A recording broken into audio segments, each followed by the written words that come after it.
이번 튜토리얼에서는 루사스 파라메트릭 랭귀지 인터페이스, 즉 LPI 기능을 이용하여 모델링 작업을 자동화하는 방법을 설명합니다.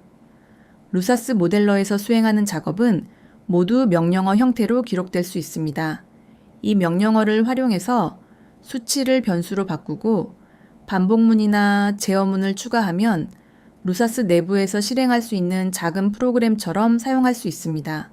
이 기능을 이용하면 반복적인 모델링 작업을 줄일 수 있고 변수 기반의 모델도 쉽게 만들 수 있습니다.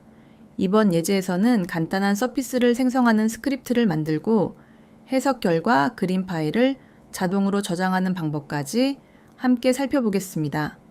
전체 작업 순서는 다음과 같습니다. 첫째, 모델러를 시작합니다. 둘째, 스크립트 기록을 시작합니다. 셋째, 필요한 작업을 수행합니다. 넷째, 스크립트 기록을 종료합니다. 다섯째, 저장된 스크립트를 수정해서 변수화를 합니다. 여섯째, 수정한 스크립트를 다시 실행합니다. 먼저 루사스 모델러를 실행합니다. 상단 메뉴에서 파일, New를 선택합니다. 파일 네임에는 LPI라고 입력합니다. 어널리시스 타입은 스트럭처럴을 선택합니다. 어널리시스 카테고리는 2D를 선택합니다. 모델 유닛은 원하는 단위계를 선택합니다. 예를 들어 톤포스와 미터 단위를 사용할 수 있습니다. 타임 스케일 유닛은 세컨즈로 설정합니다. 설정이 완료되면 OK를 클릭합니다. 이제 스크립트를 기록하겠습니다. 상단 메뉴에서 파일, 스크립트, 스타트 레코딩을 선택합니다. 이 기능을 실행하면 그 다음부터 수행하는 작업이 서브 세션 파일에 자동으로 기록됩니다. 파일 이름을 입력합니다. LPI 테스트라고 입력합니다. 그리고 저장 버튼을 클릭합니다. 이제부터 수행하는 작업이 모두 스크립트 파일에 기록됩니다. 이제 간단한 사각형 서피스를 하나 생성해 보겠습니다. 상단 메뉴에서 지오메트리, 서피스, 바이코즈를 선택합니다. 이제 서피스의 좌표를 입력합니다. 예를 들어 다음과 같이 입력합니다. 0, 0, 0, 0, 100, 0, 0, 100, 100, 0, 0, 100, 0 이렇게 입력하면 가로 100, 세로변의 길이가 100인 사각형 서피스가 생성됩니다. 모델 화면에 사각형 서피스가 생성된 것을 확인할 수 있습니다. 지금 이 순간에도 방금 수행한 메뉴 선택과 좌표 입력 내용이 모두 스크립트 파일에 자동으로 기록되고 있습니다. 이제 스크립트 기록을 종료하겠습니다. 상단 메뉴에서 파일, 스크립트, 스탑 레코딩을 선택합니다. 이렇게 하면 서브 세션 파일 기록이 종료됩니다. 지금 저장된 파일 안에는 우리가 방금 한 작업이 명령어 형태로 들어 있습니다. 이제 저장된 스크립트 파일을 열어서 일부 수치를 변수로 바꿔보겠습니다. 스크립트 파일을 텍스트 에디터로 엽니다. 스크립트 안을 보면 서피스 좌표를 정의하는 부분에 가로 길이와 세로 길이 값이 숫자로 직접 입력되어 있습니다. 예를 들면 100, 100과 같은 값입니다. 이 값을 그대로 두는 대신 변수로 바꾸겠습니다. 스크립트 상단에 다음과 같이 입력합니다. x는 100, y는 100, 그 다음 서피스 좌표를 정의하는 부분에서 기존 숫자 대신 x와 y를 사용합니다. 이렇게 수정하면 이제 서피스 크기를 숫자를 일일이 고치지 않고 변수값만 바꿔서 제어할 수 있게 됩니다. 즉, 파라메트릭 모델이 되는 것입니다. 이제 수정한 스크립트를 루사스 모델러에서 실행해 보겠습니다. 우선 기존에 생성한 서피스를 삭제합니다. 상단 메뉴에서 파일, 스크립트, 리언 스크립트를 선택합니다. 방금 수정한 스크립트 파일을 선택한 후 OK를 누릅니다. 그러면 스크립트가 실행되면서 모델러 화면에 가로 100, 세로 100, 미터 크기의 서피스가 다시 생성됩니다. 이제 길이가 제대로 적용되었는지 확인해 보겠습니다. 라인 하나를 선택하고 상단 메뉴에서 지오메트리, 라인 랭스 오브 라인즈를 선택합니다.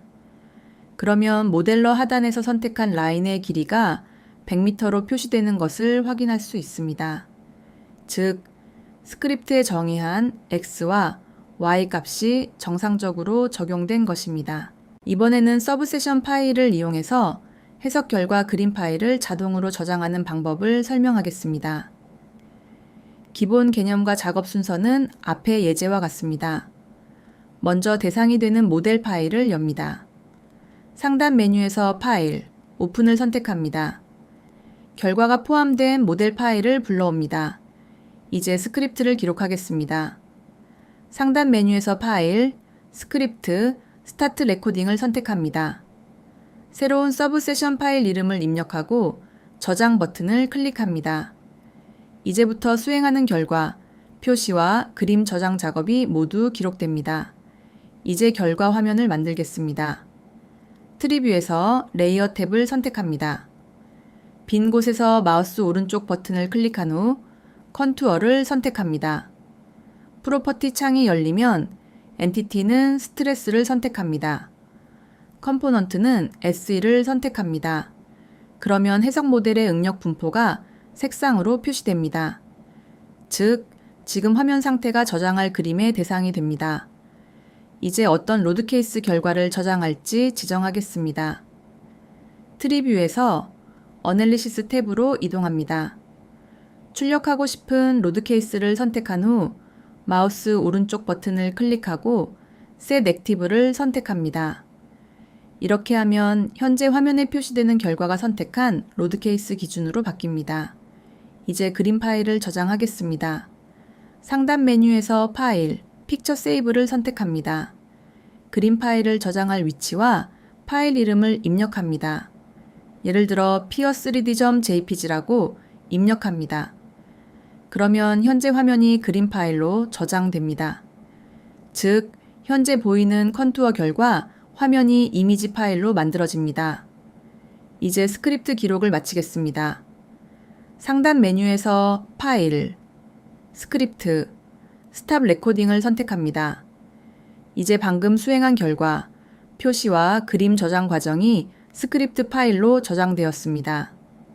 이제 저장된 스크립트를 수정해서 여러 개의 로드 케이스 결과를 한 번에 자동 저장하도록 바꿔보겠습니다. 스크립트 파일을 열어보면 그림 파일 이름이 하나의 고정 이름으로 되어 있습니다. 이 파일 이름을 반복 저장이 가능하도록 수정합니다. 예를 들어 peer3d_i.jpg 형태로 바꿉니다. 그러면 i 값에 따라 파일 이름이 순서대로 저장됩니다. 예를 들면 peer3d_1, peer3d_2 이런 식으로 저장됩니다. 그리고 여러 개의 로드 케이스를 반복 처리하기 위해 반복문을 추가합니다. 예를 들어 for i는 1 to 2라고 입력하면 i 값이 1에서 2까지 반복됩니다. 이 반복문 안에서 로드 케이스를 바꾸고 컨투어를 그리고 그림을 저장하도록 구성합니다. 마지막에는 반드시 next를 넣어서 반복문을 마무리해야 합니다.